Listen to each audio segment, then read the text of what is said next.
Positive thoughts' effect on the world.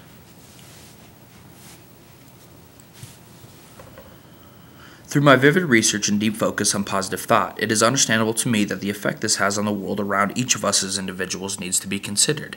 As positive thinking may not be fully understood in the context I'm bringing to the table, I'd like to first explain what I mean.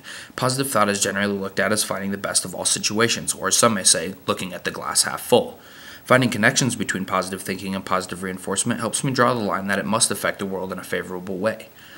Barbara Ehrenreich, a well-accustomed writer and social activist, believes quite the contrary. According to her book, Bright-Sided, How Positive Thinking is Undermining America, she states that positive thinking can pressure one into feeling as if they have failed themselves or feel less strong in specific situations.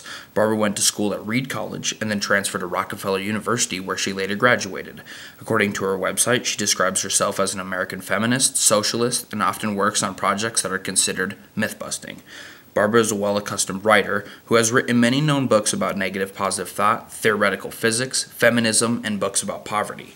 Barbara quotes, "With the birth of my first child in 1970, I underwent a political and personal life transformation, thus leading her to an advocate of life, reading and writing about women's health, sexism, American dreams of the inner class, and other dicey issues that she felt needed to be exposed." Barbara believes that positive thought is undermining America and is not beneficial to the world. In this manner, Ehrenreich considers those who have been pushed to think positively about their grave situations, but without seeing progress, these specific people would then feel it's their fault for not getting better, and thus pushing them into depression, guiltiness, and sorrow. This can very much be true, but I would like to give a few reasons why positive thought can be favorable and how it can benefit society. First, I would like to consider the idea of how positive thought can affect the daily student and folks who are involved in receiving higher education. Often, students are pressured by the extreme norms professors put on them and are unable to push forth without stress and uncomfortability as someone pursuing education. On the same note, if positive reinforcement is pushed on students, positive thinking takes place and then just the opposite happens. These students begin to pursue and originate their own confident ideas and have a much higher chance of being successful. Christian Christensen, an educated psychologist who's published over 70 articles in international journals, as well as win prestigious scholarly awards, quotes, "Positive feedback in the classroom can lead to a much better learning environment as well as fabricate students to be more confident in their work.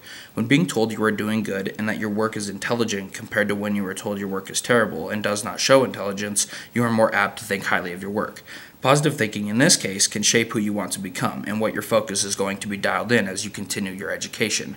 Barbara Ehrenreich here may say that if a student is being highly projected upon by professors or teachers and fails the class, this can slump them into a deeper hole. As I can agree with the statement, I would like to bring up the fact that often students who care about their work and positively see the effects of hard work and dedication are more apt to succeed on their own, whereas students who struggle and have a hard time of seeing the best in things can see a new light when positivity is reinforced and they begin to learn new aspects of positive thinking. In Christensen's article, Positive Psychology and Positive Education, he states that happiness is often linked to positive thought and thus should be taught within schools in hopes to teach students and positive thought can change your future. This is reformation that tells me positive thought affects at very least the educational sphere and thus may be an indication to Barbara Ehrenreich that positive thought and reinforcement is beneficial and not undermined. As I focus my research on other castings of positive thought, I look at Mario Hayek, who has a PhD in management from the University of Mississippi and also accepted the award of the most outstanding doctoral student of the year in 2010-2011. He has given a look at positive and realistic thinking between entrepreneurs and management of large businesses and an in-depth analysis of the two. Hayek is quoted in his article, Control Beliefs in Positive Psychology Capital, saying, "Realistic control belief is the perception of having control while facing a controllable situation, and those with high control belief or positive thought are more willing to assume responsibility for the outcome of their own actions." Hayek means by this quote that the primary positive belief system in one person can help them ascertain truthful outcomes of their actions and in return change the outcomes of their lives by taking control. Again, we see here that positive thought and reinforcement is encouraging beneficial outcomes of the business and entrepreneurial world and thus clouds Barbara Ehrenreich's discussion on positive thought working back upon itself. The most successful are often those who have controlled positive thought process and can create patterns of positive understanding. If positive thought is undermining America and is often overperceived, research would not continue, nor would it be funded and focused upon. According to James McNulty and Frank Fitcham, this may not be the case. James McNulty and Frank Fitcham, both who have received PhDs in psychology, as well as have endured in mass amounts of research and awards in prestigious organizations, say that the understanding of positive psychology has just begun.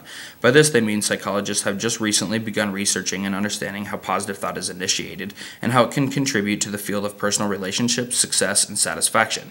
These individuals believe as well that often positive thought has a process and examination, meaning takes great detailed inspection and investigation.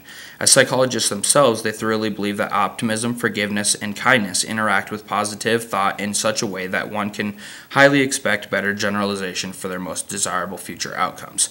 Understanding that positive thought may be tied in with optimism, forgiveness, and kindness shows me even more how it offers a deeper beneficial outcome in the world around each of us as working on this focus. As researching psychologists, they would hold a firm grasp in understanding and determining the beneficial outcomes of positive thought processes, and show that it can and does affect the world around us. If Barbara Ehrenreich would consider that forgiveness, kindness, and optimism can lead to a successful life, but argues that these are things that come from each individual not fueled by positive thought, she can now see through the light of psychologists that it can actually affect one's life in different ways. This furthers my understanding of what positive thought can do, but helps my argument in showing how it's beneficial according to psychologists. As I strengthen my article, I would like to further dive into the understanding of psychological studies on this subject and where it is leading to. Giuseppe Riva, an associated professor of general psychology and communication psychology at the Catholic University of Milan, Italy, focuses on why positive psychology is becoming such a largely studied subject and steps researchers are taking to prove this. In Giuseppe Riva's article, he gives a few steps that directly attribute a brief understanding of positive thought and research in psychology. He believes that first, examining both positive and negative sides of the process or trait will help determine true aspects of the study. Examining both healthy and unhealthy subjects and examining well-being over time are steps to understand where positive psychology has brought us and where it is taking us as time develops. Riva believes, much like Frank Fitcham and James McNulty, that positive thinking is a process and examination, but also a trait that is reinforced by experience. Riva quotes, "Independently, the subjectivity of any individual make it possible to alter the features of the experience from the outside." This quote shows that in research, it is not untrue that positive thought and positive psychology does affect the world around us, as it does in such a way that it can alter one's individuality.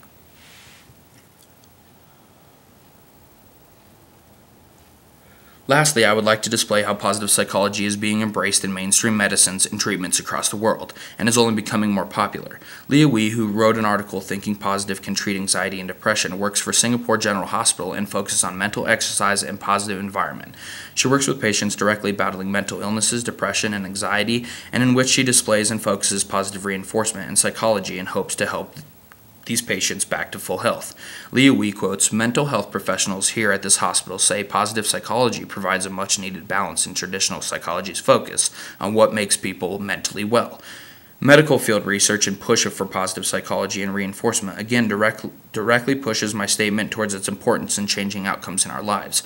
As a medical professional, Leah Wee sees positive from these exercises with her patients and believes the push for the style should be even more eradicated with medicinal practices.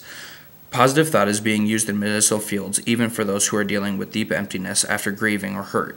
Creating a stable and positive environment for these folks with mental illnesses, depression, anxiety help balance the truthful understanding behind benefit of positive thought and positive psychology deemed its importance even within the medical field."